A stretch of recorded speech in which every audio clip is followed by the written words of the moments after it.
eye here as well. But I had to do something because this bloody callus had to be removed. Oh, that's better. That is so annoying. Oh.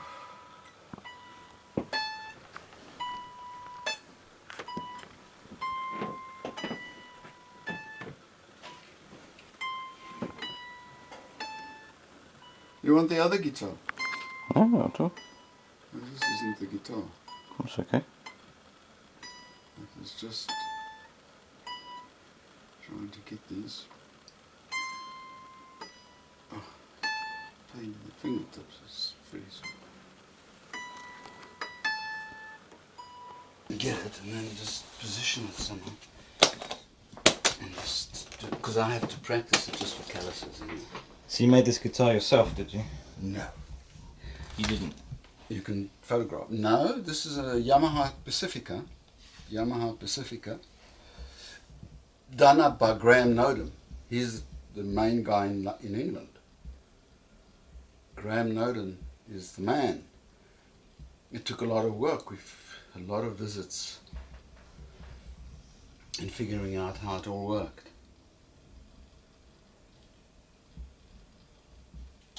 Let's get it out. Let's have a play. Oh, yeah.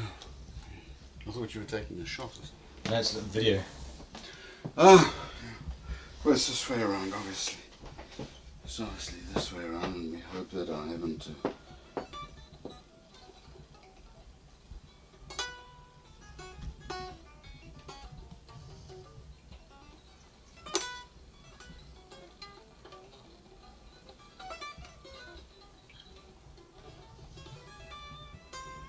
It's still very sore.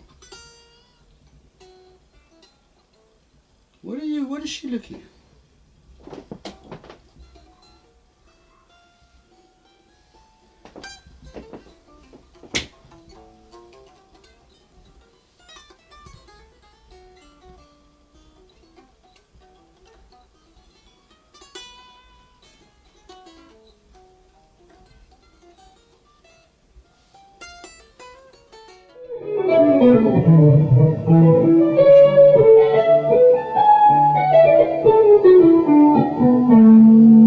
Did you like that? That's all there is. Now you've seen me play. What else would you like me to do?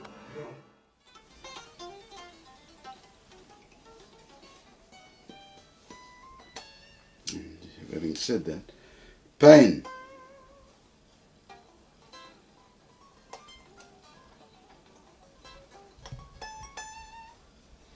Lots of pain. Oh, God.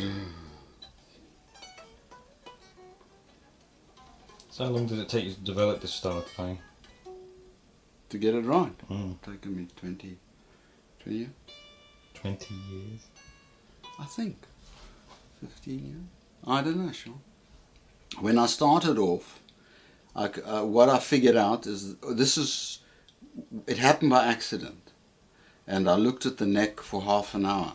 Not this neck, it was just a beat up old guitar. And I figured out suddenly that I could do this. I know, was it like that?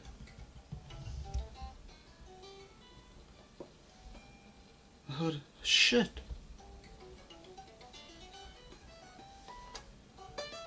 No, I couldn't come back, I'm lying to you. I could only go one way.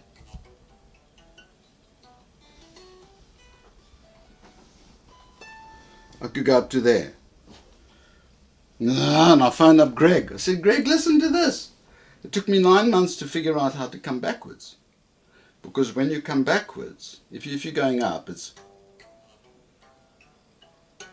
slide. Now how would you come backwards? Well, you've got to pull off. So that's got to pull off. That's got to pull off. So it's all to do with pulling off. So then I had to figure out a chromatic way of doing it. So how do you do chromatic? What does chromatic mean? Semitones. If you can play semitones on an instrument, you'll play anything. Listen, look.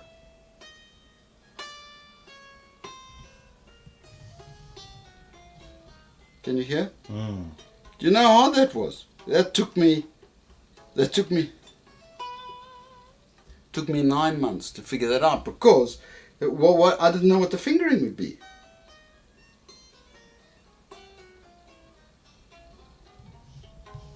But it's pretty even.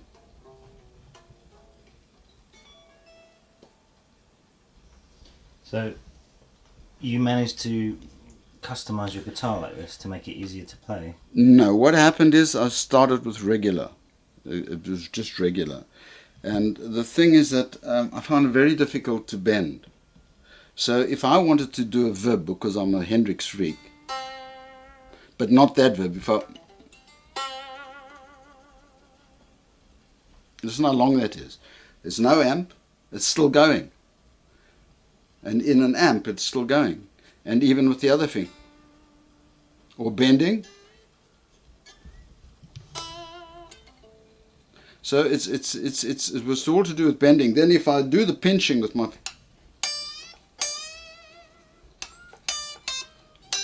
Can you imagine how that would sound in an amp? Yeah, so you can imagine. So when you do the pinching, which is actually a harmonic, really. That's what it is. I discovered that after I'd scalloped the neck. And the first scalloped guitar is actually... I know that it's under the bed. It's that one there, which is an absolute mess. I should take it out if you want to see it. It's even got Tipex on the neck. But Graham Noden did this. He's a luthier, I think that's how you say it in England, and he bought out Andy's place.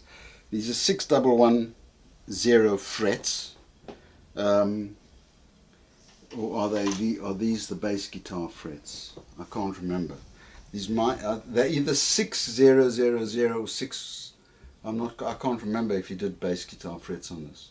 And then when he did the scallop, you can see that what he's done, because I said I can't see. If you look at the instrument, I said if I'm playing, too close. Sorry. If I'm playing, I can't see where the things are to know where the octaves, because it's too close to me visually. It gets distorted. So he put in mother of pearl markers. Can you see? That's the 12th fret on the side, so I could see it. He put in Duncan Seymour pickup. That's what the guitar came with. I can't remember what that was. And that's a second-hand Floyd Rope clone, which is fine. I don't care. At that stage, I didn't have money to do the guitar plus everything. It's a very narrow neck. So sometimes, though it's very quick, I do tend to slide off, the string slides off. It's a 48, smooth wound. That's a 38, 28, 16, 11 and 8. Now GHS make custom gauge. So I sometimes make that an 8.5 and that 11.5. It all depends on the amount of pain I get in my finger, because if you're whipping around at monster speed, there's some pain attached to this. So he did that. I've got all the in-between pickups. He's done this. He's very good. And then what I found is if a string breaks, the blessed thing, as they all go out of tune unless they've got the zero tension. I think that's what they call it, zero tension system, which is a back spring. So I just put in whatever that is. I don't know. It's not foam. I put something so that when it breaks, at least it's sort of relatively in tune. And then I found most people would turn these are fine tuning things like you have in a violin. So they've used in Floyd Rose. But by changing their elevation, I can decrease and increase the tension. And obviously, I decrease the tension. So, a lot of work. Oh, he's also done this. If I do that, pull it up, these pickups come in. Serious, serious sound. And that one as well. Graham's a star. Well done, Graham. The hardest part is finding how to rig this on you. So I have two straps. The regular one was there. You can see that hole. I played with it, and in France I felt it makes me feel sick. That I subsequently experimented, and I found that was a better position. So the guitar is more natural. And this is light. I do realize that if I was to play live, I'd probably want it like Alan Holdsworth guitar, where they've actually cut out the inside of the body, which makes it lighter. What's up with the shape there on that side? The shape, well, originally, when you get a regular guitar and you're playing like that, all the strings are open, they ring. So I put foam there, which I didn't like. I then put foam at the bridge, which I also didn't like. So I then took... Just hang on, let me get all these instruments out. I think that's the way. This is the start of it. No, this is... I'll get the start of it. Wait, let me get the start of it. The one from South Africa, which is just this one. This is the first one. The first prototype ever.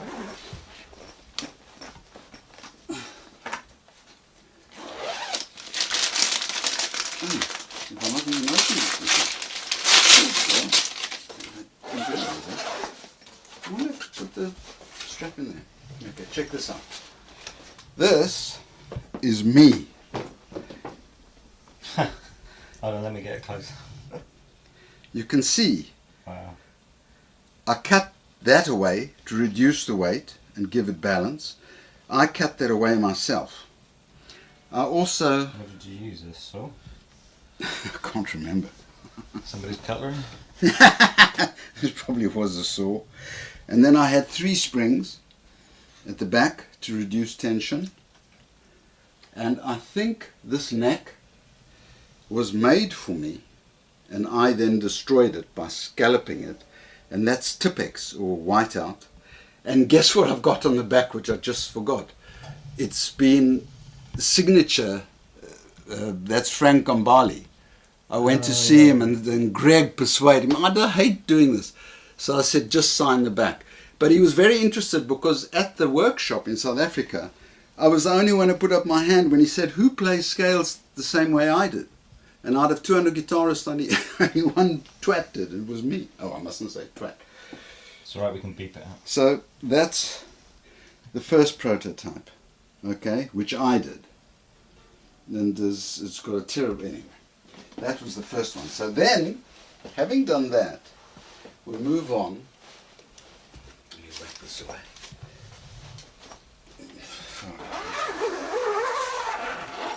Oh, you like that, eh? You like all this paper, which I'm not going to give to you.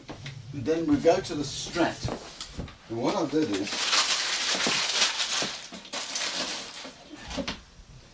when I was in Chorleywood, down the road here, I got the Strat. And I now knew, I was a fundi in Logic Audio, and I got the Strat. And it was brand new. And I said to Alf Kalis, who was there, Glenn's dad, and Warren, and I said, come into the garage with me. And I took this instrument in, and they said, what are you going to do? I said, well, I borrowed the neighbour's jigsaw, and I'm going to show you. And I cut everything away, much to their horror, and the horns off. You can see all the holes where I've been experimenting for months, how to make this thing sit. Look at that. Drilling and drilling and drilling and drilling. I put EMG pickups on. I put them in myself, messed it all up. I think Graham Noden did do this neck, just the neck up. That's how it started. These are the bass guitar frets. They look thicker. They're 6,000 frets, Jim Dunlop. It's also got a deep scallop. Yeah, this is Graham Noden, because you can see he marked the fretboard with the, so I could see it. So this one had all the foam. So I then, with this one was the one I started recording and figuring out things. But I found it up here, it was too high. I felt ill because it was literally up here. And I mean, it's hard, perspective-wise. So I'd like, oh God. So I realized I had to do something to make it normal. So the instrument came down and it was comfortable. So I went and had lots of discussions with Graham. And I bought the Pacifica from Pete at Hooters. Can you believe it? So Pete comes into the equation. And that's how that started. It's all because I didn't have funds to go and experiment with all this stuff. So what were you doing at that time in your life as well? I was at the care home. I was with the family. I was working. This was all done in spare time. And then on the weekend, if I wasn't at the care home, because we were there on the weekend, I would be trying to record. And that's when I first did Georgia. And I was into Logic. And slowly but surely I built up the system. And so you had a family, did you, at the time? You were taking care of them and doing this in your spare time? Yeah. From South Africa. South Africa, I was working 7 days a week, getting up at 5 o'clock in the morning, practicing for 2 hours. Prior to playing, even thinking about playing backwards, I had a keyboard and I used to play Donna Lee, which is a piece by Charlie Parker with headphones, for an hour at a very quick tempo, just to keep my musical creative abilities going. And then I'd go to work, forget about it, until the next morning. So what was your routine during the day then? Selling everything from computers, washing machines, etc., etc. So you'd get up in the morning, practice for a bit, and then go to work? Yeah, I practiced for 2 hours. Then I'd go to work or take the girls to and Warren all of them to school, whatever it was, depending on the routine. And I've done that ever since. And that's, wow, forever. And then when I had the epiphany, it was we were on our way back to England. I was playing backwards. I decided to teach myself to play backwards, and I wonder if I've got it here. I don't know where it is. This has got nothing to do with this style, which I call staccato, because it's not tapping. It's a mixture of staccato, legato, which is what Benson is the king of. His words to me. And so it's hammering on and pulling off, but a dip. And the dip is what gives it the big sound. Because when you tap, it ends when you hit the fretboard. Okay. So I go beyond the fretboard. And that's because I have limited sensation in my fingertips. So what kind of sensation have you got on your fingers now? Pain. Just pain. But Yeah. at least it's sensation. Oh yeah. So the plectrum that I played for 2 years because I could when I decided to play backwards. I wonder where the pick is. Let me just see if I can. I don't think it's here. I gave one to Frank Gambal as a gift in London when I met him again. He remembered me, the nutter. He is a friend of mine who had an engineering plant, made it for me. It's the hugest thing. I don't even think I've got it here. I've kept some. It might be somewhere. It's not in that case. There's the guitar stand. Let me just pack this away. So where are you in your life at the moment then, Martin? I'm in your house. Where am I? I'm an optimist. We're going to do it. The world is ready for heroes, and Bill Clements has arrived. He's disabled, as you know, bass player, so we're going to do something, I think. I don't know. Maybe I'm too old. Maybe we'll just do it to motivate people. So when you found your disability, or when it happened, and you got past it, which we can talk about later, you said you wanted to help people. Like, you recognised something within yourself and related it to others.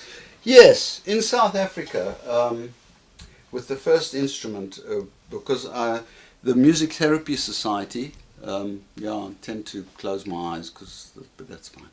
The Music Therapy Society, this is what happened.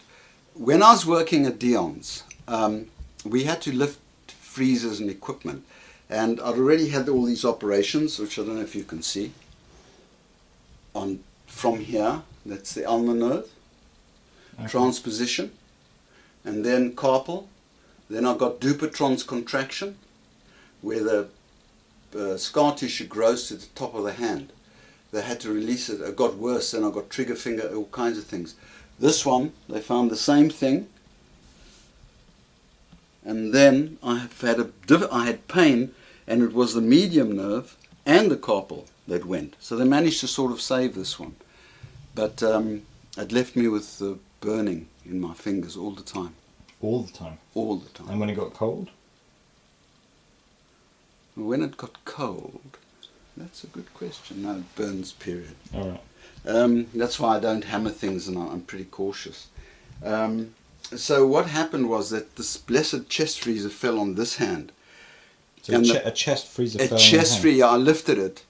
This was during your sales job? It was a sales job, and the blessed thing on the pallet fell on this hand. And I had to go into hospital again. They had to open it to release it. It's about releasing the sheath. There's just too much pain. And how long were you out for? Like, No, it's a quick operation. In those days, they didn't do endoscopic surgery. They just cut you open, which created more scar tissue. what I mean is, how long were you off guitar playing? Oh, no, screw that. I started playing that straight after the operation. Because I know you've got to work it. Oh, no. With the pain, screw that. Into it. So it's yeah, and I think that was around the time I met Frank Gambon. I'm sure that's it. Why can't I find this pic? Anyway, what happened is I wasn't into audio recording. They hadn't really developed sampling. I mean, this is going back 1976, 77. Let me just think. We went to England, we came back 78. Somewhere around there.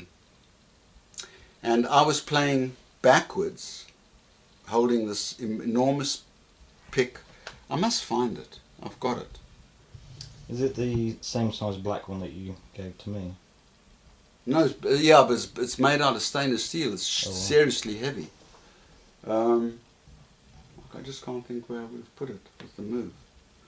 But in any event, because these fingers went into spasm, I had to put 2 thimbles in and cut them ends off, so that the spasm, it would grip into the palm. And then I could hold this huge thing, which then had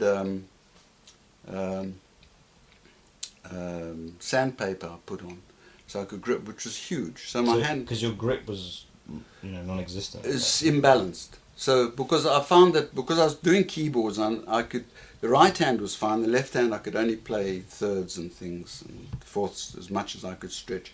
These fingers were redundant. But then I ended up trying to play, backwards. And on the stand, playing with a regular pick, because you get nervous, the spasm would shoot the plectrum off into the stage. Obviously I burst out laughing, but I couldn't find it. So I had to develop a method to stop the spasm, because that's what happened when you have a disability. Getting back to helping someone, yes. When this operation occurred, I had to go for therapy, and they put these casts on my hand, so when I drove the car there was no pressure. And the physiotherapist, Sue Blueloch, beautiful lady, nice person, beautiful lady, yes. She said, shame. I said, no shame. And I said, you don't know if I can play or not. So she said, can she send someone from the Music Therapy Society to see me? I said, sure. So a lady by the name of Sylvia Burkhead phoned me up, and she came to the house, and I sat her down at the end of the room, a little room like this.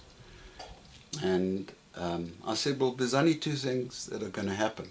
It's either going to be the biggest load of rubbish you've ever heard, or it's going to be fantastic. And I just flew into it. At that time it wasn't scalloped, and she went, wow. And she said, would you come and speak to the Music Therapy Society? And I said, sure. I said, I'll do a whole thing for you, like a workshop. And so I wrote a piece of music called User Friendly, which I did on the harmonica as a rap song. I got my mate Greg in to play conventional as part of this demonstration, to show how quick I could play scales compared to a normal guitarist who had a really good technique. And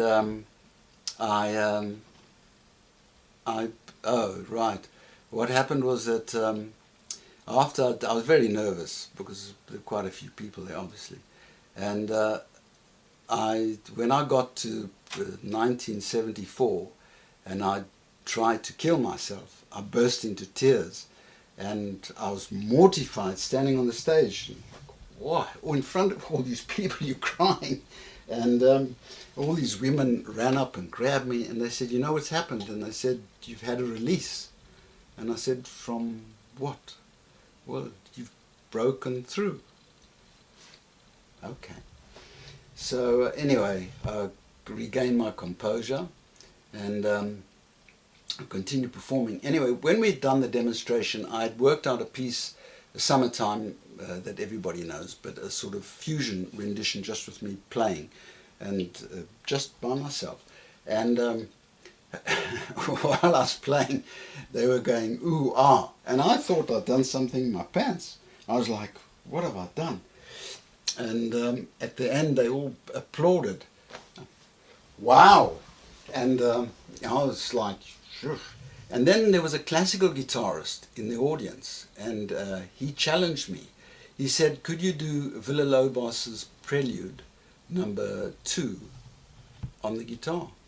I said, I have no idea. It's in A major. I said, oh. He said, because there's a young kid who couldn't read music, it took him 2 years to figure it all out. Well, if you read music, you do it in a heartbeat. So he finally sent it through, and it took me 2 hours. And yeah, from then on, everything just like, just opening. It was like the floodgates. And so... so you went from strength to strength then, basically? Yeah, it was, but I needed to record it, you know, and I didn't have audio facility, and the tape was nonsense. I didn't have time. I was always working. And to then get into that space where you're creative. And I wrote pieces of music always on the keyboard. And never got to do anything until I got to England. And my sister-in-law gave me Logic audio as a gift. And that was it. I was into it. And to cut the story short, I was always testing myself and experimenting when I had a chance. One piece of music I did, and yeah, forgive me for not looking at the lens because my eyes, I've got a problem with my eyes. Huh? Don't worry. No. Is that I thought, well, if you can play this way and you can play this way, it takes you 6 months, I found, to develop your mind to accept playing backwards. That's what I found, to really accept it so that you're comfortable and you get the coordination. I wrote a piece of music called Backwards and Over, which is not a sexual connotation. The thing was, I took that strat as it was. I then turned it right-handed, and although I couldn't put my fingers on things, the 2 fingers that worked, I'd found, because the first string was now at the top, by playing things, there was chords, and it was literally either in A minor, it could have been in G, it had Fs if it would imply sharply 11s, and all kinds of things. So I just then decided, I got a whole sequence of stuff, and I recorded it as audio files, Logic, obviously, in Logic, and then left it. I then, this is over a period of a couple of weeks, because I'm doing this in spare time. I then went to the keyboard, listened to what I played, because I wasn't sure, and put chords to it, and a melody. And then played the melody and the solos on backwards. I don't think a lot of people have done that, and that's pretty challenging. And it came out okay. I used too much compression on the drums and all that nonsense, but who cares? But it's documented. And so I've got so many things around, and I keep it in its own pouch. Just looking for a metal pick. Yeah. Yes, that's right. What guitar strings are these? Oh.